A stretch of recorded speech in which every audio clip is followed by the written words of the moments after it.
আসসালামু আলাইকুম। সবাই কেমন আছেন? বর্তমান সরকারের মৎস্য উপদেষ্টা গতকাল একটি সুখবর দিয়েছেন। সেটি হলো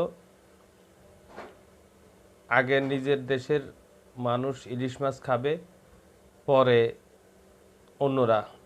এটি আসলে কি ইঙ্গিত করেছেন উনি সকলে বুঝতে পেরেছেন। তারপরও আমি একটু বলছি আপনাদেরকে। উনি যেটি বলেছেন যে আমাদের দেশে পর্যাপ্ত পরিমাণে ইলিশ মাছ আহরণ করে থাকে জেলেরা, তবে আমরা তেমনটি খেতে পারি না। গরুর মাংস চেয়ে ইলিশ মাছের দাম বেশি, আকাশচুম্ব এই ইলিশ মাছের দাম। তাই বিগত যারা ছিলেন তারা এই ইলিশ মাছগুলো বিদেশে রপ্তানি করতেন আমাদের দেশের চাহিদা পূরণ না করে।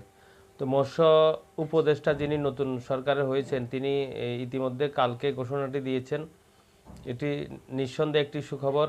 বলছে যে আমার দেশের মানুষ পর্যাপ্ত পরিমাণের ইলিশ মাছ খাওয়ার পরে আমি অন্যদের চিন্তা ভাবনা করব। এটি আসলে গুরুত্বপূর্ণ একটি সুখবর, সবাইকে জানিয়ে রাখছি। আসলে আমাদের জেলেরা অক্লান্ত পরিশ্রম করে সাগরে মাছ আহরণ করে আমাদের জন্য।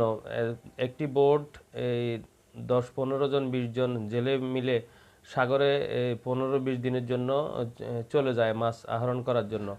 মাছগুলো আহরণ করার পরে কিনারে এসে ঘাটে এনে মাছগুলো বিক্রি করে। আসলে চিন্তা করলে জেলেদের এই অনেক ঝুঁকি নিয়ে জেলেরা সাগরে মাছ ধরে থাকেন। সাধারণ অনেকেই এই বিষয়গুলো অভ্যস্ত না। ভাবতে গেলে একটি আতঙ্কের বিষয়। 10-15 দিন 20 দিন সাগরে থাকাটা একটি বোটে অনেক ভয়ানক একটি বিষয়।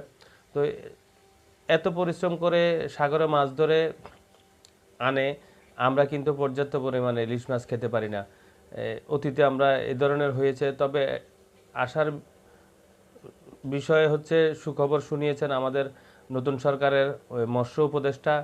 দেখি কতটুকু আসলে বাস্তবায়ন হয়, ওনার কথাটা কতটুকু প্রতিফলন ঘটে, আমরা দেখার অপেক্ষায় রইলাম। ধন্যবাদ। ভালো থাকবেন, সুস্থ থাকবেন। আসসালামু আলাইকুম।